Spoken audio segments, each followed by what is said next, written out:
Hey, it's me, Marvin. I'm in the comfort of my home on a Saturday morning.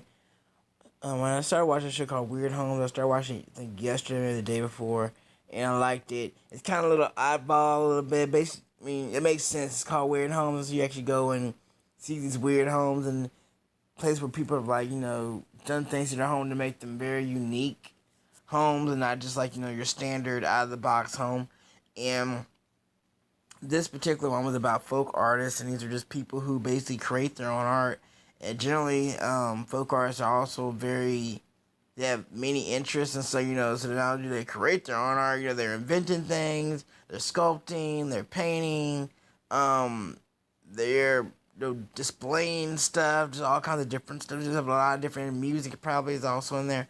So there's just a lot of different things that a folk artist kind of is, and these people kind of displayed it through the house. And one guy was like, it's kind of, you would think, okay, it's a little folk art or whatever, cool. But people are actually selling. People are actually like, want to buy and are interested in buying this kind of art, this kind of unique stuff that you really just can't get any old place. These are things that are made by hand. They aren't like mass manufactured, and it's kind of interesting how to see how people live their life.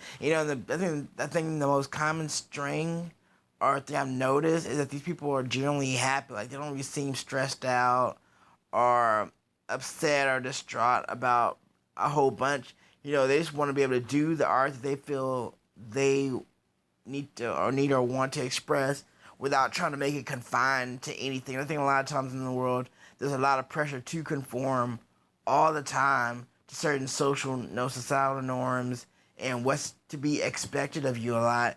And not everyone's gonna fit that mold. Some people will, but a lot of us, there's a good chunk of us that just don't.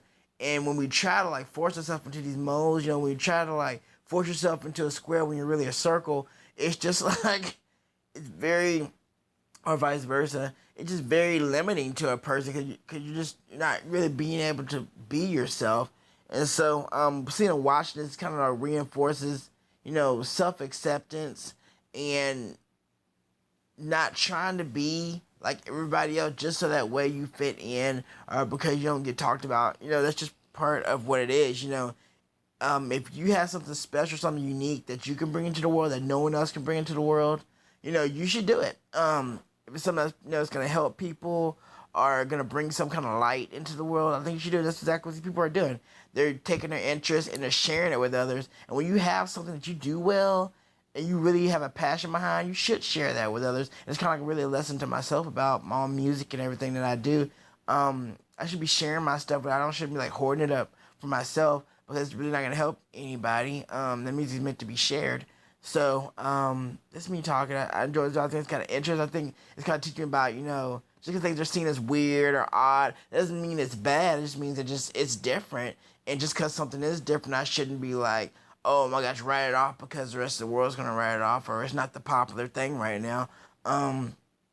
These things are like, should be valued for what they are, which is just unique and special, and valued for the differentness that it brings into the world. Because the world would be really boring without people going out of their typical boundaries and not trying to push things and do different things and take things in new directions. So this is me, Marvin. I just wanted to record that. Okay, bye.